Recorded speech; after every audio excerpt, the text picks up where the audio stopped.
지구촌에 지금까지 존재해왔던 모든 교회, 모든 성도들이 사도들로부터 받은 신앙 유산 가운데 믿음의 가장 핵심적인 내용들을 집약하여 함께 고백함으로써 스스로 주의 몸된 교회의 지체됨을 시인하고 스스로 주께 속해 있음을 증거해 온 것이 있습니다. 바로 사도신경입니다. 그 안에 기독신앙의 핵심적인 내용들을 담고 있는 이 사도신경은 성부, 성자, 성령 하나님에 대한 신앙이, 우리의 고백이 그 기초 뼈대를 이루고 있다고 여러분에게 말씀을 드렸어요. 사도신경의 첫 번째 신앙 고백이 무엇입니까? 전능하사 천지를 만드신 하나님 아버지를 내가 믿사오며, 바로 창조주 하나님과 그분의 창조 사역에 대한 우리의 신앙에 대한 고백입니다. 우리 성도들의 믿음의 기초요 뿌리요 근간은 바로 창조주 하나님을 시인하고 내가 그분의 소유일 뿐만 아니라 그분이 내 인생의 주인이라고 하는 창조 신앙에 대한 바로 그 뿌리에 기초를 두고 있다고 하는 것입니다. 바로 저와 여러분의 창조 신앙이 바르게 세워질 때에 우리는 진실로 하나님의 하나님 되심을 인정하는 예배적 삶을 살 수 있다고 하는 것이죠. 사도신경의 중심부는 성자 하나님을 향한 우리의 신앙을 고백하는 내용이 주축을 이루고 있습니다. 지난주에 우리는 사도신경의 두 번째 고백인 그 외아들 우리 주 예수 그리스도를 믿사오니라는 그 고백의 의미를 함께 나눴는데요. 그것은 예수님이 곧 하나님의 아들이시며 우리들의 주님이시요 기름 부음을 받은 자 곧 그리스도이심을 우리가 고백하는 신앙의 내용이었습니다. 이어지는 사도신경의 내용은 오늘부터 이어지는 내용인데 예수님의 생애와 사역에 대한 믿음의 내용으로서 특별히 우리의 구원과 매우 깊이 연결되어 있습니다. 예수님의 탄생에 대한 이야기, 예수님의 순환과 십자가의 죽음, 예수님의 부활, 예수님의 승천, 그리고 예수님의 재림과 심판에 대한 아주 중요한 내용을 다루고 있다고 하는 거죠. 그래서 예수님의 존재와 그분의 모든 생애와 사역이 우리들의 구원과 아주 밀접하게 연결되어 있다는 이 사실을 깊이 깨닫게 된 사도 바울이 무엇을 고백합니까? 빌립보서 3장 7절부터 9절에 이런 말씀이 있어요. 그러나 무엇이든지 내게 유익하던 것을 내가 그리스도를 위하여 다 해로 여길 뿐더러 또한 모든 것을 해로 여김은 내 주 그리스도 예수를 아는 지식이 가장 고상하기 때문이라. 내가 그를 위하여 모든 것을 잃어버리고 배설물로 여김은 그리스도를 얻고 그 안에서 발견되려 함이니 내가 가진 의의는 율법에서 난 것이 아니요 오직 그리스도를 믿음으로 말미암은 것이니 곧 믿음으로 하나님께로부터 난 의라. 아멘. 사도 바울이 깨달은 믿음의 핵심의 내용이 무엇입니까? 내가 육체를 신뢰하여 8일 만에 내가 할례를 받고 내가 히브리인 중에 히브리인이요 베냐민 지파에 속한 사람이요 심지어 종교적으로는 율법으로는 흠이 없을 정도로 이것을 내가 나의 의로 삼고 구원을 얻을 수 있을 거라고 착각하며 붙들어 왔던 그 어떤 것도 사실은 하나님 앞에 나를 온전히 세우지 못하며 그것은 구원을 얻는데 오히려 아무 쓸데가 없는 배설물과 같은, 원색적으로 표현한다면 똥과 같은 거짓된 의요, 나를 속이는 잘못된 의였다고 하는 것입니다. 오직 구원을 주시는 구원의 주체가 되신 하나님이 요구하시는 바로 온전한 의, 그분을 충족시키는 의는 오직 그리스도 예수 한 분뿐이라고 하는 사실입니다. 그래서 사도들은 오직 그리스도를 아는 지식의 그 위대함, 그 탁월함, 그 고상함을 깨달아서 그 안에 발견되기를 힘쓰고 그분 안에서 위에서 부르신 부르심의 상을 쫓아가는 믿음의 경주를 할 뿐이라고 겸손히 고백을 하고 있다고 하는 것입니다. 함께 사도신경을 저와 여러분이 배워가면서 저와 여러분도 사도들처럼 그리스도 예수를 아는 지식에서 깊어지고 그분 안에서 우리가 발견되어지고 그분의 장성한 분량으로 성숙해가는 은혜가 있기를 주님의 이름으로 축원합니다. 그렇다면 여러분, 왜 예수님이어야 할까요? 왜 예수님이어야만 합니까? 온 만유 가운데 그분의 탁월함은 도대체 어디에 있길래 왜 예수님이어야 하는가 하는 것입니다. 온 우주에는 헤아릴 수 없는 수많은 존재들이 있어요. 은하계에는 수많은 행성들이 있고 수많은 별들이 오늘도 운행하고 있습니다. 그리고 하늘에는 수많은 새들이 날고 있죠. 지면에는 풀과 나무와 온갖 자태, 아름다운 자태를 뽐내는 꽃들이 피어 있고 각종 짐승과 곤충들이 있습니다. 그리고 넓은 바다에는 헤아릴 수 없는 수많은 해초들과 또 헤아릴 수 없는 다양한 물고기들이 존재하죠. 그리고 이 세상에는 저와 여러분처럼 생각하고 그리고 또 사고하며 모든 것을 인지할 수 있는 인간이라고 하는 존재들이 이 땅에 살고 있다고 하는 거죠. 그런데 제가 방금 말씀해드린 이 모든 존재들을 어우를 수 있는, 이 모든 존재들을 한마디로 부를 수 있는 한 단어가 있습니다. 무엇일까요? 피조물입니다. 바로 피조물. 그래서 이 모든 존재들을 한마디로 말한다면 피조물로 우리가 압축할 수 있다고 하는 것이죠. 그 말은 이 모든 피조물을 지으신 창조주 하나님이 계신다고 하는 것을 우리가 배우게 된다고 하는 것입니다. 보이는 모든 만물들은 각기 피조물의 다양한 형태를 따라 그렇게 존재하지만 사실은 그 존재 자체로서 자기를 지은 창조주를 드러내고 있다고 하는 것입니다. 그래서 결국 우리는 창조 신앙에 근거하여 온 우주에 존재하는 모든 만물을 두 부류로 우리가 압축하여 분류할 수 있는데 그것은 창조주 하나님과 그의 지신 피조물이라고 하는 이 두 가지의 정체성으로 우리가 분류할 수 있다고 하는 것입니다. 그래서 세상에 존재하는 모든 피조물들은 매우 다양한 형태로 존재하고 있지만 사실은 피조물이라고 하는 점에서는 모두 다 하나라고 하는 것입니다. 그리고 성경은 모든 피조물을 창조하신 그 하나님은 성부, 성자, 성령, 삼위일체로 존재하시는 하나님이라고 하는 것을 끊임없이 우리에게 들려주고 있어요. 그런데 이 모든 만물 가운데 가장 독특하신 한 분이 계십니다. 하나님이시면서 피조물이신 분, 하나님이시면서 인간이신 독특하고 유일무이하고 이 독보적인 한 존재가 계시는데 그분이 바로 예수 그리스도이십니다. 사도신경의 세 번째는 그분의 이 존재적인 탁월함을 담아서 그분에 대해서 이렇게 고백하고 있는 것입니다.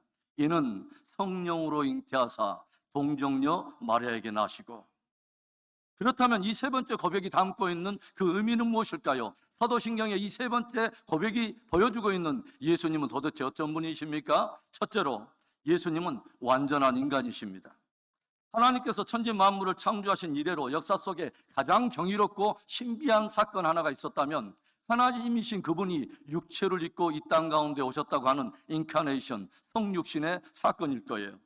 하나님이 인간이 되신, 하나님이 인간이 되어 이 땅에 육체를 입고 이 땅에 오신 바로 그 성육신의 사건 말입니다.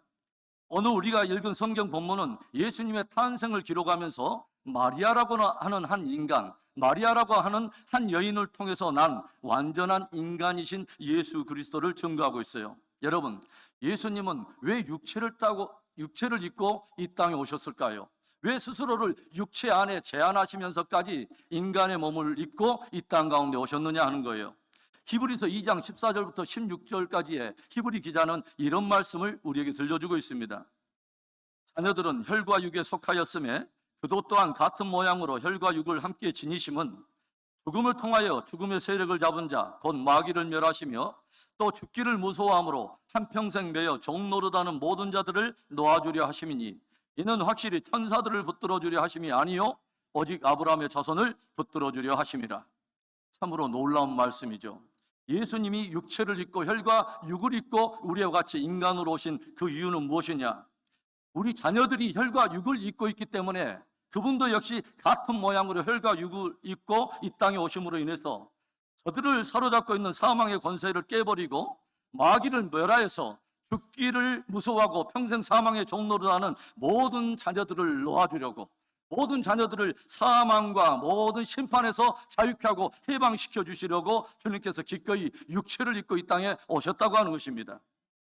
성경에 이 마귀를 멸하려고 한 존재가 여인의 후손으로서 이 땅에 오신다는 복음이 가장 성경에 맨 처음 등장하는 그 구절이 어디에 있습니까? 바로 창세기 3장 15절에 있어요. 내가 너로 여자와 원수가 되게 하고 내 후손도 여자의 후손과 원수가 되게 하리니 여자의 후손은 내 머리를 상하게 할 것이요 너는 그의 발꿈치를 상하게 할 것이니라 하시고, 에덴 동산에서 아담과 하와가 옛뱀 곧 사탄의 미혹을 받아서 선악과를 따먹고 범죄하였을 때 하나님께서는 이 인간들을 미혹하여 심판에 이르도록 그렇게 범죄케 하는 옛뱀이요 마귀요 그 사탄에게 직접 이 말씀을 선포한 것입니다. 한마디로 무슨 말일까요? 내가 혈과 육을 입고 여인의 후손으로 태어날 누군가를 내가 보낼 텐데 그가 너에게 임하면 그가 너의 머리를 상하게 할 것이요 깨버릴 것이요 너는 그의 발꿈치를 상하게 할 것이니라. 바로 십자가를 통한 구원의 사건을 예표하신 놀라운 말씀을 선포하신 것입니다. 그래서 이제 죄와 사망의 종로를 함으로 인해서 영원토록 심판에 이르게 될 바로 그 영원한 심판이 우리의 운명이 되어버린 모든 인생들에게 유일하게 하나님께로부터 난 구원의 복음은 무엇이냐? 바로 여인의 후손에 관한 복음이라고 하는 것입니다. 그래서 구약의 선지자들이 끊임없이 애원해온 핵심은 뭐냐면 이 여자의 후손이 어떻게 우리 가운데 오게 될 것인가, 어떤 생애를 살아낼 것인가, 그리고 어떻게 구원을 마침내 성취해낼 것인가는 여자의 후손에 대한 애언으로 가득 차 있다고 하는 것입니다. 제가 여러분에게 종종 말씀하죠. 구약 전체 39권을 한 센텐스로 정리하면 어떤 센텐스가 되느냐? The Messiah would come. 구원자, 곧 메시아, 기름 부음을 받은 자가 우리 가운데 오실 것이라고 하는 이 한 센텐스로 정리할 수 있다고 하는 것입니다. 구원자가 오리라. 이 세상을 구원할 분이 여자의 후손을 통해서 오실 것을 예언했던 구약의 또 다른 한 선지자가 있죠. 우리가 잘 알고 있는 이사야 선지자. 이사야서 7장 14절에는 이런 말씀이 기록되어 있어요. 그러므로 주께서 친히 징조를 너희에게 주실 것이라. 보라, 처녀가 잉태하여 아들을 낳을 것이요 그의 이름을 임마누엘이라 하리라. 이사야가 지금 선포하고 있는 그 말씀이 무엇입니까? 하나님께서 모든 인생들이 다 알 수 있도록 친히 아주 의미 있는 징조를 하나 주실 터인데 그것이 뭐냐면 처녀가 잉태하여 아들을 낳게 되는 사건이 역사 속에 일어나게 될 거라고 하는 것이죠. 그래서 만일 역사 가운데 남자를 알지 못하는 처녀, 곧 동정녀에게서 어떤 이가 태어난다면 이것이야말로 하나님이 온 인류를 구원하시기 위하여 모든 이들이 알 수 있도록 베풀어 주시는 징조 중에 징조임을 모든 인생들이 알라는 것입니다. 그래서 죄와 사망으로 사람을 이끌고 가는 마귀의 머리를 깨버릴 어기로한 바로 그 메시아가 누구냐? 동정녀에게서 난 바로 그 아들이 될 거라고 하는 것을 하나님께서 이사야 선지자를 통해서 미리 들려주셨다고 하는 거죠. 그런가 하면 미가 선지자는 또 무엇을 들려줍니까? 미가서 5장 2절에 베들레헴 에브라다야, 너는 유다족 속 중에 작을지라도 이스라엘을 다스릴 자가 내게서 내게로 나올 것이라. 그의 근본은 상고에 영원히 있느니라. 미가 선지자가 예언하고 있는 핵심이 또 뭐예요? 여자의 후손으로 오실 바로 그가 어디에서 태어난다는 것입니까? 유대 땅 베들레헴에서 태어난다고 하는 것입니다. 그래서 우리가 미가 선지자와 이사야의 그 예언을 함께 연결해서 다시 한번 정리해 본다면 만일 베들레헴에서 남자를 알지 못하는 동정녀에게서 누군가가 태어난다면 바로 그가 누구이냐? 바로 그가 누구이냐? 바로 하나님께서 온 인류를 구원하려고 이 땅 가운데 보내시는 여자의 후손이라고 하는 것입니다. 그래서 미가 선지자는 그 동정녀에게서 날 아이의 근본에 대해서 뭐라고 말합니까?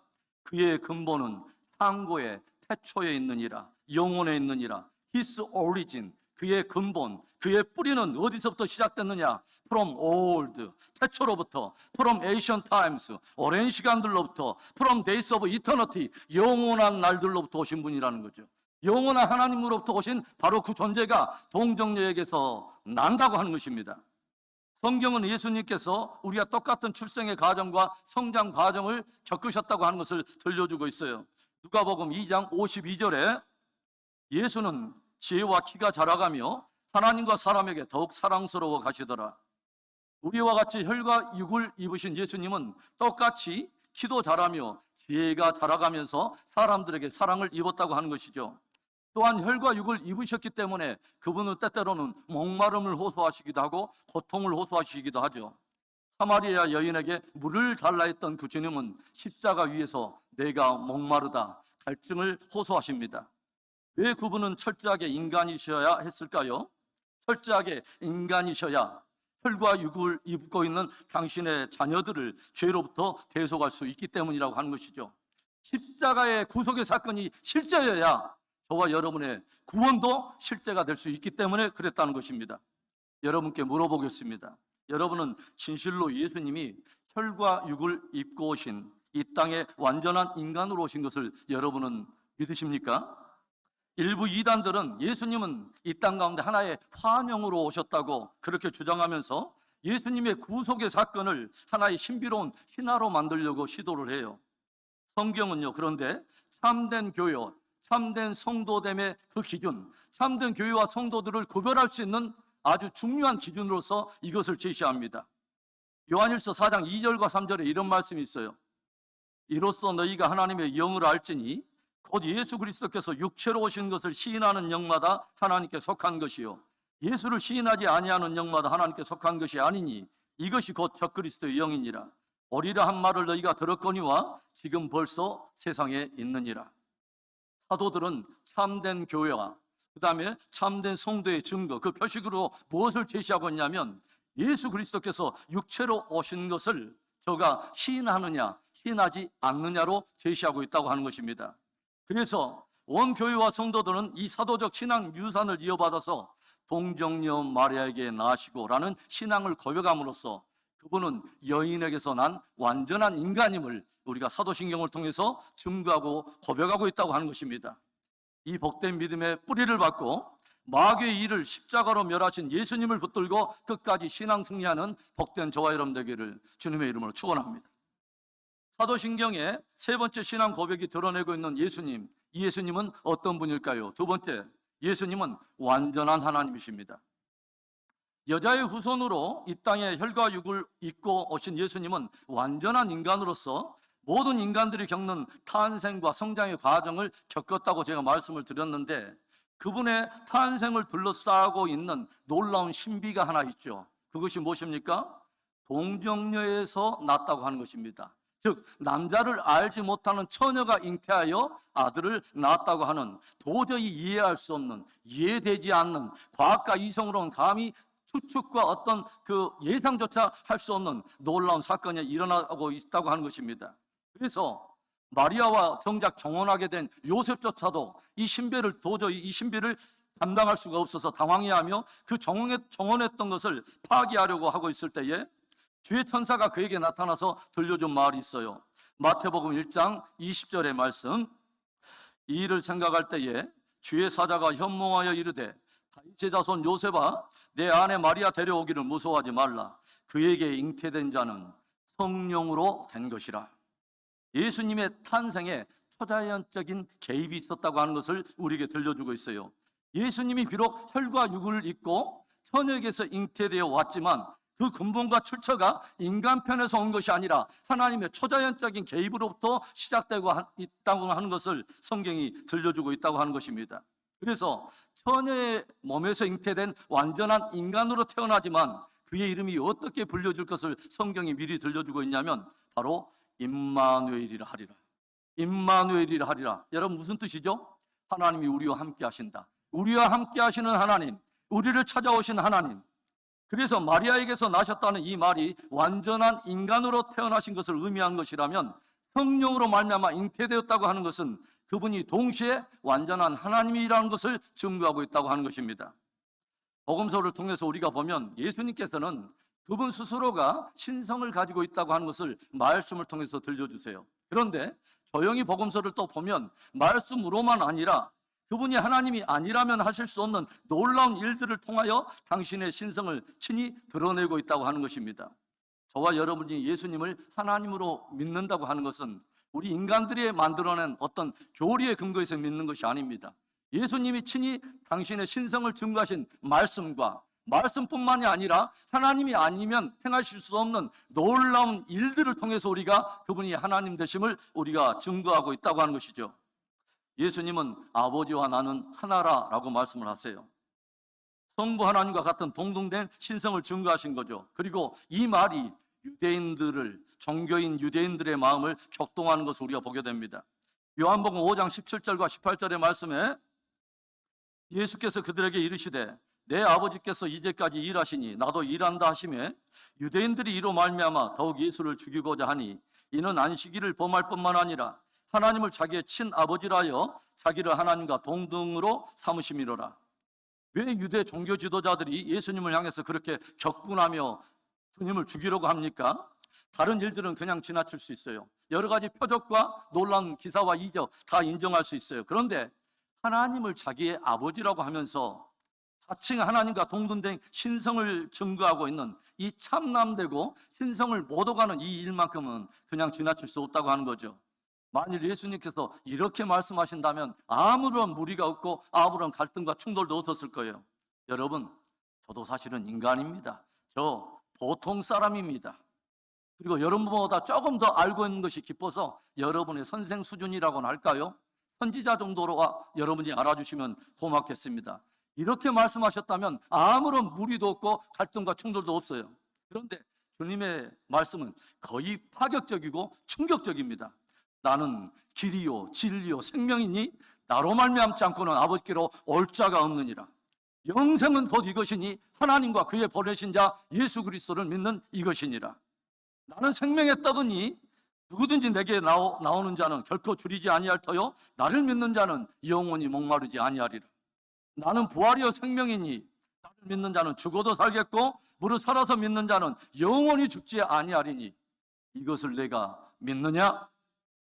이런 말씀은 예수님이 하나님이 아니라면 하실 수 없는 말씀들입니다. 그런데 그분은 말씀뿐만이 아니라 진짜 하나님밖에 할 수 없는 일들을 통해서 주님의 신성을 드러내신다고 하는 것입니다. 물을 포도주로 바꿉니다. 과학적인 명년의 연구 끝에 어떤 특별한 약품을 개발해서 화학적인 반응을 좀 바꾸신 것이 아니라 질적으로 완전히 물을 포도주로 바꾸셨다고 하는 것입니다. 질을 초월하여 역사하시는 하나님인 것을 증거하신 거예요. 보리떡 5개와 물고기 2마리로 약 유아를 포함한 2만 명이 추상되는 엄청난 사람들을 배불리 먹이고 12광지를 남을 만큼 놀라운 사건을 벌이십니다. 무엇을 말하는 거예요? 그분은 양을 초월하여 역사하시는 하나님인 것을 증거하여 보여주신 것입니다. 38년 된 중풍병자를 만나셨어요. 38년이라고 하는 이 세월 속에서 병을 고치려고 했던 수많은 노력들과 모든 재물을 다 탕진하고서 이제는 가족도 이웃도 다 떠나버리고 오직 베데스다 연못에 함께 얽혀있는 신화적인 기적에 자기의 모든 치유의 운명을 일말의 기대를 걸고 있는 중풍병자를 만나시는데 주님이 즉시로 말씀하세요. 네 상을 들고 일어나 가라. 그러자 38년이라고 하는 이 세월이 무색할 정도로 그가 즉시 치유를 받고 일어나 상을 들고 집으로 돌아갔다고 하는 거죠. 시간을 초월하여 역사하시는 하나님. 왕의 신하가 자기 아들의 병을 좀 고쳐달라고 예수님을 찾아오는데 주님은 신하의 집으로 직접 가지 않습니다. 있는 자리에서 선포하세요. 가라, 내 아들이 나았느니라. 그리고 성경은 그 즉시로 그 시로부터 그 아들이 나았노라 라고 들려주고 있어요. 공간을 초월하여 역사하시는 하나님을 우리에게 보여주고 있다고 하는 거죠. 바람과 풍랑이 배를 위협하면서 제자들이 두려워하여 마침내 거물에 주무시고 계신 예수님을 깨우쳤을 때 예수님이 뭐라고 말해요? 즉시 일어나서 예수님 아니면, 그분이 하나님이 아니면 하실 수 없는 놀라운 말씀하시죠. 바람아 잠잠하라, 풍랑아 잠잠하라. 그리고 즉시로 바람과 바다가 잠잠해지고 제자들은 서로 두려움 가운데 경이로운 두려움에 압도되면서 서로가 수군거려요. 저가 도대체 누구이기에 바람과 바다도 저에게 순종하는가? 자연과 만물 위에서 모든 것을 주관하시는 하나님. 나사로가 죽어서 이미 나흘이 지났습니다. 이미 사체에서 냄새가 나기 시작해요. 그런데 그 무덤 앞에 서신 예수님께서 무엇을 말합니까? 돌을 옆으로 채우라, 돌을 옆으로 치우라 하신 후에 즉시로 뭐라고 말하냐면 나사로야 나오너라. 그러자 얼마나 그 말씀에 위력이 있으신지 이 나사로가, 죽은 나사로가 그 수족에 메인 것들을 풀 대강도 없이 그런 틈도 없이 수족을 동여맨 채로 곧장 뛰어나온 것을 우리가 보게 되죠. 사망 가운데 생명을 불러내시는 하나님. 여러분, 만일 이때 주님이 나사로야 나오너라 했기야 망정이지 죽은 자들이여 나오라 했으면 창세 이후에 죽은 자들이 다 일어났을 거예요. 여러분, 주님의 말씀은 이 정도의 능력이 있어요. 주님이 태초에 궁창에 매달려 있으라 했던 바로 주님의 명령을 따라서 해가 내려오고 싶어도 떨지들 못하고 떨어지질 못하고 그 자리에 있는 궤도를 따라서 그렇게 운행하시는 것이 하나님의 능력의 말씀의 수준이에요. 우리가 예수님을 믿을 때요, 예수님 참 좋은 분이죠. 도덕적으로 참 배울 거 많잖아요. 선한 일도 많이 하시고 좋은 선지자 중에 하나죠. 이렇게만 고백한다면 너무도 부족한 고백이에요. 의심 많던 도마가 부활의 주님 앞에서 고백할 수밖에 없었던 바로 그 고백.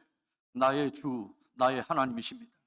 이 고백까지 와야 진짜 참 교회가 되고 참 성도가 되는 것입니다. 그래서 우리가 완전하신 인간인 예수님에 대한 믿음과 더불어서 그분이 또한 완전하신 하나님이라고 하는 것을 나의 믿음에 담아 고백하는 것이 바로 오늘 이 사도신경의 세 번째 고백, 성령으로 잉태하사 동정녀 마리아에게 나시고 라고 하는 이 믿음의 고백입니다. 사랑하는 성도 여러분, 예수님이 하나님으로서 친히 증거하셨던 그 놀라운 진리의 말씀에 믿음의 뿌리를 받고 하나님으로서 그분이 행해 주시는 놀라운 능력과 은혜를 풍성하게 경험하게 되기를 주의 이름으로 축원합니다. 사도신경의 세 번째 고백이 증거하고 있는 예수님 어떤 분입니까? 마지막 세 번째로 예수님은 완전한 중보자이십니다. 완전한 인간이면서 완전한 하나님이셔야 뭐가 되냐면 완전한 중보자가 되는 것이죠. 여러분, 예수님께서 완전한 인간이면서 완전한 하나님이셔야 한다면 이 사실이 저와 여러분에게 도대체 왜 중요한 일이 되죠? 그것은 예수님의 유일무이한 바로 이 독보적인 정체성이 저와 여러분의 구원을 결정하기 때문에 그렇습니다. 왜 상천하지에 우리를 구원하실 분이 그분이 되시며 그 밖에 어떤 다른 이가 우리에게 구원을 줄 수 없는가? 왜 그분만이어야 하는가 하냐면 그분만이 완전한 하나님이면서 완전한 인간이신 참된 중보자이시기 때문에 그렇습니다. 만일 그분이 완전한 인간이 아니라면요, 그분은 절대로 우리를 대표하실 수가 없어요. 그리고 완전한 인간이어야 인간들을 대표할 수 있고 그분이 이루신 모든 일들이 저와 여러분에게 효력이 미친다고 하는 것이죠. 여러분, 만일 어떤 사람이 올림픽에 미국 대표로 출전하려고 한다면 그 사람에게 어떤 일들이 일어나야 될까요? 물론 100m를 두 쳇대 뛸 만큼 열심히 훈련하는 거 굉장히 필요할 거예요. 그리고 날마다 체중을 조절하고 열심히 훈련하는 것 매우 중요해요. 그런데 정작 그 사람에게 가장 중요하고 기본적인 자격은 뭐냐면 그 사람은 미국 시민이어야 합니다. 여러분, 우사인 볼트가 아무리 잘 달린다 해도 그 사람은 뭐예요? 미국 대표로 출전할 수 없어요. 왜 그러냐면 미국 시민이 아니기 때문에 그렇죠. 어떻게든지 자기가 자격을 갖추려고 우사인 볼트가 부족하니까 우사인 너트까지 합쳐가지고 볼트 너트 다 재도 미국 시민으로 뛸 수가 없어요. 그러죠. 그 사람이 금메달을 따도 미국 사람들은 하나도 좋아하지 않아요. 왜냐하면 그 사람이 미국 대표가 아니기 때문에 그렇죠. 예수님의 구속의 은혜가 왜 우리에게 능력이 되고 왜 실제가 됩니까? 예수님의 우리의 머리가 되시고 우리의 대표이시기 때문에 그렇습니다. 예수님은 우리를 위해서 고난당하시고 부활하시고 승천하셔서 보좌에 앉으셨는데 이 대표의 머리가 행하신 모든 이 길은 우리 모든 성도들이 그분을 따르는 성도들이 또 가야 될 모든 길의 하나의 샘플이 된다고 하는 것입니다. 결국 우리 안에서 선한 일을 시작하신 바로 그 하나님은 그리스도 예수의 날까지 완전한 구속을 저와 여러분을 통해서 성취해 내고야 마실 것입니다. 그분의 부활, 우리의 부활되게 하시고 그분의 승천, 우리의 승천되게 하시고 그분이 보좌 우편에 앉아 계신 것 같이 우리도 그분과 함께 보좌의 영광을 취하며 마침내 왕 같은 제사장의 영광을 그분은 완전히 회복해 내시고야 말 것입니다. 이 모든 일이 왜 가능한가? 바로 그분이 완전하신 인간이기 때문에 가능하다고 하는 것입니다. 그렇다면 왜 예수님은 우리를 대표하시는 인간이면서 동시에 하나님이셔야 하는가? 그분이 하나님이셔야 하나님의 뜻과 하나님을 대표하는 모든 것을 우리 가운데 드러낼 수 있다고 하는 것입니다.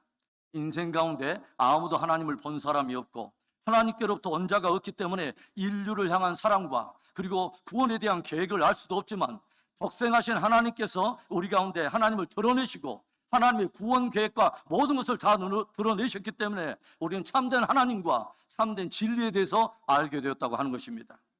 왜 그분이 인간이면서 하나님이셔야 하는가? 죄인은 죄인을 구원할 수 없다고 하는 거예요. 예수님은 죄인을 구원하기 위해 이 땅에 오셨지만 그분은 죄가 없는 분이기 때문에 진짜 인간들의 모든 죄를 대속할 수 있는 참된 제물이 될 수 있었다고 하는 것입니다. 그리고 하나님이시기 때문에 죽은 자 가운데서 부활하심으로 자기를 믿는 자를 또한 부활의 능력으로 일으킬 수 있다고 하는 것입니다. 부활하시고 승천하시고 보좌에 계신 그 하나님은 이제 마지막 세대를 주관하시고 재림하셔서 심판과 함께 그 구원을 마침내 완성하실 것입니다. 지금까지 우리가 함께 나누었던 말씀을 조용히 정리하면서 여러분 묵상해 보세요. 결론이 뭐예요? 저와 여러분의 전인적인 구원은 예수 그리스도의 어떠하심, 그분의 탄생과 생애와 사역에 모두 다 걸려 있고 맞물려 있다고 하는 것입니다. 온 우주에 하나님이면서 인간이신, 하나님이면서 피조물이신 그분의 독보적인 이 정체성이 저와 여러분의 구원을 가능케 했다고 하는 것입니다. 우리는 그 믿음을 담아서 고백하는 거예요. 성령으로 잉태하사 동정녀 마리아에게 나시고, 그분은 완전한 중보자이십니다. 제가 좋아하는 찬송 가운데 32장 찬송에 만유의 주제라고 하는 찬송이 있는데 1절이 이런 가사입니다. 만유의 주제, 존귀하신 예수, 사람이 되신 하나님, 나 사모하여 영원히 섬길 내 영광 되신 주로다. 사람이 되신 하나님. 여러분, 사람이 되신 하나님, 조용히 묵상해 보세요. 참 눈물 나오는 단어입니다. 하나님이 자기의 영광을 버리고 사람의 몸으로 이 땅에 오신다고 하는 것에 여러분, 그 수준에 자기 일을 낮추시는 그 겸손의 수준을 아십니까? 하나님이 당신이 취했던 모든 영광과 보좌와 모든 것들을 다 내려놓고 인간이 되어 이 땅 가운데 혈육을 입고 이 땅에 오신다고 하는 하나님의 자기의 비우시는 그 겸손의 수준을 여러분은 아십니까? 이 복음이, 그리고 여러분에게 복음이 되었습니까? 사람이 되신 예수 그리스도, 성령으로 잉태하사 동정녀 마리아에게서 나신 예수 그리스도, 믿음의 주요 온전케 하신 예수 그리스도를 바라보며 끝까지 우리가 함께 신앙 승리하는 복된 믿음 되기를 주의 이름으로 축원합니다.